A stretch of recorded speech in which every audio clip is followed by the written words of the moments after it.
Hey there, and welcome to Pixels Refreshed. Feel free to click the like button and subscribe. Today, we have Graham and me here. I'm a game artist. I've been working in the game industry for the last 10 years, and Graham is an up-and-coming Unreal developer. And we're going to be looking at the recent God of War trailer from the last Sony State of Play. So, anyways, we're going to talk about the tech, look at the visuals, see what they're kind of doing, comparing it to other recent games to see what they're doing that looks new and really good, and then other things that maybe could be better or not. We'll take a look and we'll see what we think. Anyways, let's get into it.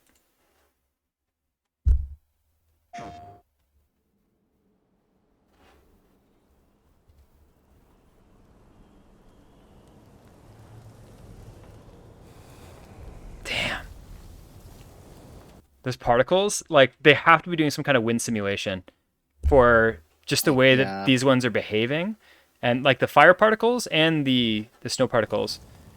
In terms of like most AAA studios, I think Santa Monica does the best particle effects. Yeah. Easily. Definitely. I think Of like so. major studios themselves.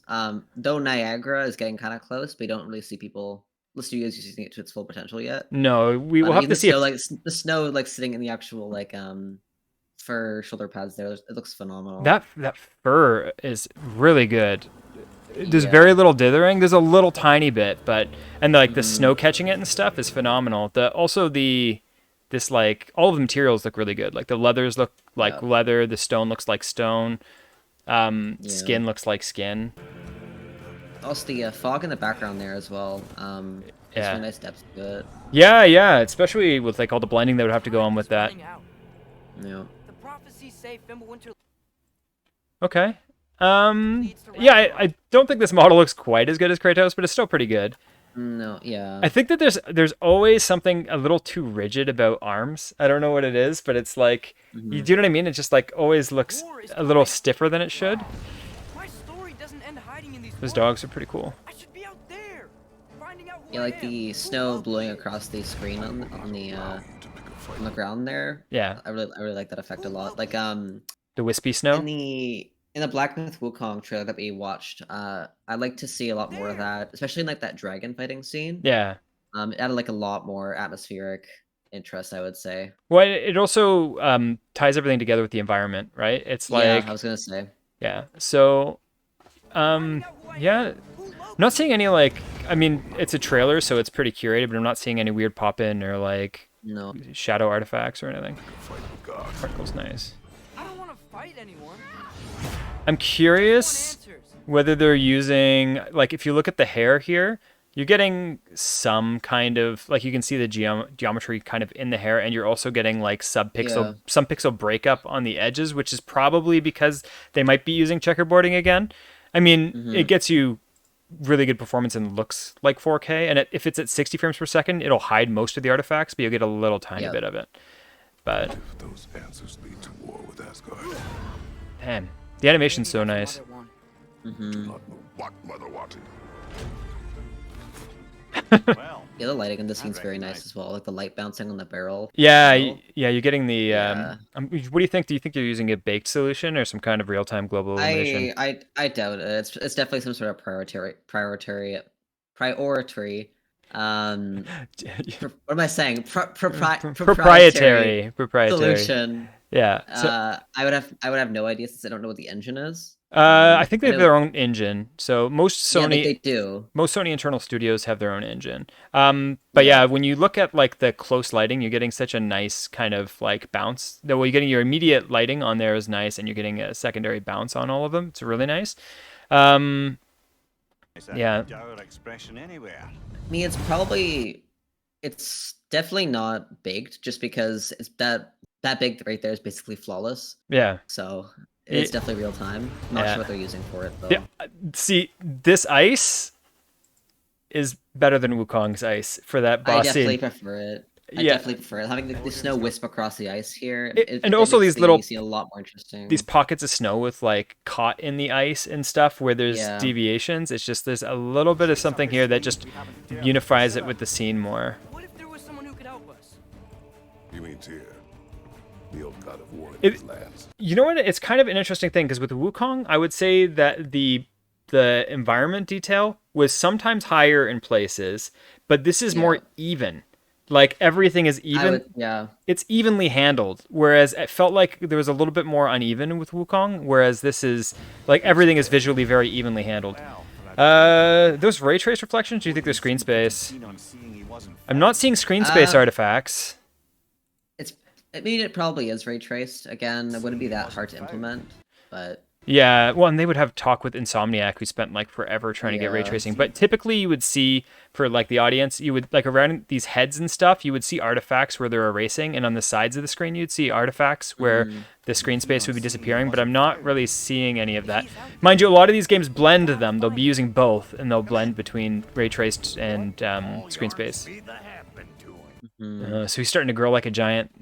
Man, like this here in the environment, that's amazing. Foliage looks so good. Yeah, like this kind of like crystal-like foliage, which is even the wood sculpt on that like that root in the building here, like it looks really, really good. Yeah, it's very very well curated. Yeah, it's hard to make blue skin look natural, but and the hair here is like, I would say that's probably the only things that I'm nitpicking on this guy. I think for the actual skin, I think it just needs some more. I don't know. I'm not sold on like the subsurface scattering there. Yeah, it feels a little bit like the character's like stone and not like an actual humanoid. Yeah, I just need some. So for anyone who doesn't know, subsurface scattering is when light goes into your skin. Well, it goes into anything really. So certain materials, they're slightly transparent, and then light goes in, bounces around, and then pops out of random spots. And especially spots with a lot of skin, you see a lot of subsurface scattering, like in the nose, the ears, and because there's very little bone in there, what happens is that it kind of just bounces around your nose, and your whole nose will light up, and your ears will light up. So we're not seeing. I'm sure they're using some of it, but I'm not seeing a ton of it. Maybe some more like color contrast in that blue character there we saw. Yeah. Like maybe like a green undertone or something like that'd be kind of cool. I don't know. The skin detail is crazy. The fur detail is absolutely nuts. You seem like a calm and reasonable person. I'm curious what the one after this will look like. Because, I mean, this looks nuts, but it's you can still tell it's based off of the PS4 base tech. Yeah. Where it's like they took... For the next game, definitely, they're going to have to go to a brand new engine. But I feel like... Well, I don't think... Just built off they wouldn't be yet. Either brand new or built off of it significantly. They wouldn't have to scrap the engine. They would just have to... No. They would have to... Yeah, they'd have to completely rebase specific things of this. Oh, man.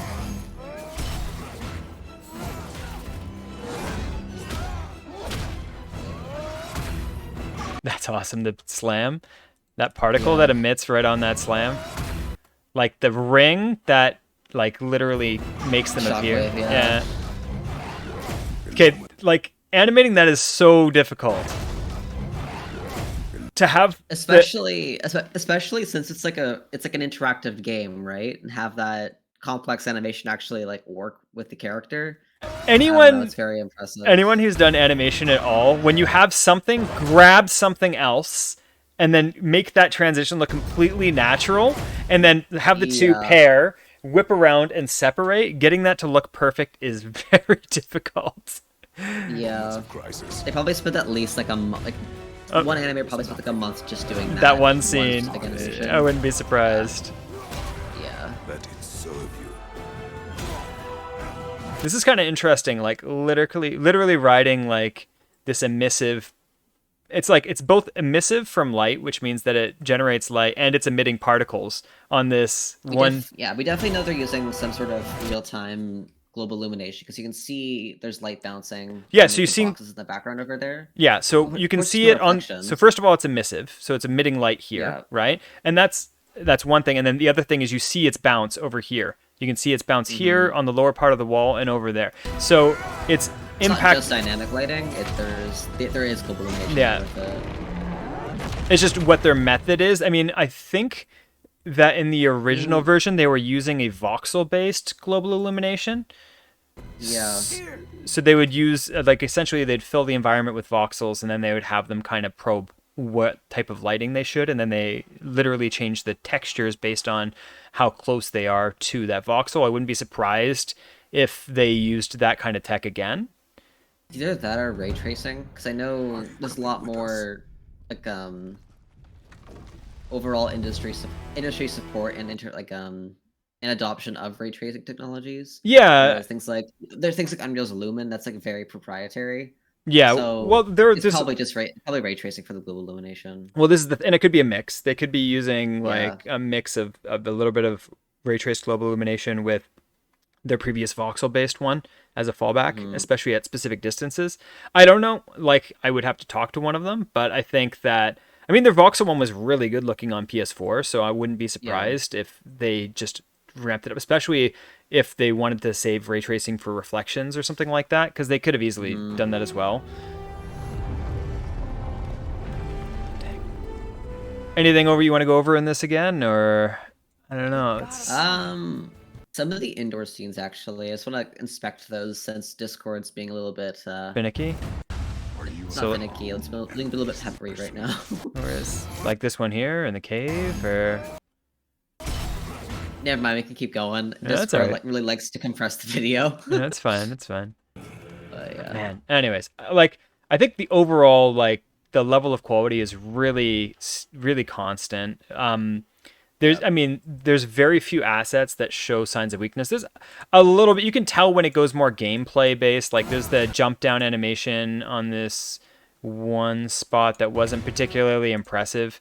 Like there's a couple of things like that where it's like you could tell it's just like game-based animations for when enemies are hit. Although that was sweet when he hit it and the enemy's spinning around in the air. So it's like like the oh man, the slams and stuff there are pretty awesome.